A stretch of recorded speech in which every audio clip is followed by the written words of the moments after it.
आपने कहा था कि ये खड़गवंशी समाज का गांव यानी मेरा अपना गांव है, तो आपने कहा था कि मैं बुधनगर खंडुआ जो मेरे एरिया में आता है इसे मैं गोद ले रही हूँ, और आपने मंदिर पर खड़े होकर शपथ ली थी कि ये गांव मेरा है और मैं इस गांव की हूँ।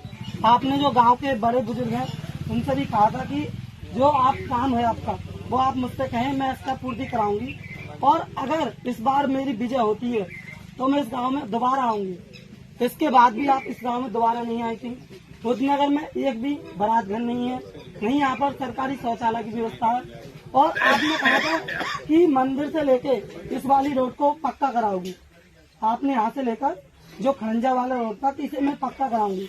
अभी तक ये रास्ता इतनी कच्ची है, यहाँ बाइक तक पैदल वाले भी लोग परेशान हो जाते हैं।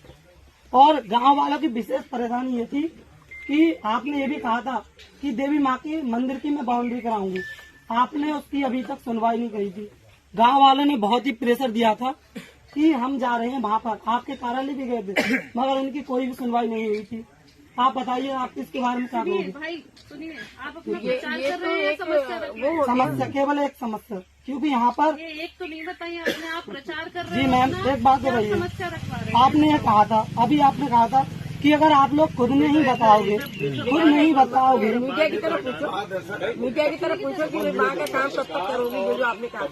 एक मिनट, आप सर एक बात बताइए, जब तक जनता की आवाज आप तक नहीं पहुंचेगी, आप कह रहे हैं कि इतना हमने काम कार्य करा दिया, एक गांव में बिल्कुल कार्य ही नहीं हुआ, तो क्या कराएंगे हम लिखित रूप में? भाई कौन कौन सहमत है आपके गांव में? बुधनगर वासी सहमत है या नहीं मेरी बात से? आपके गांव में विकास कितना हुआ है?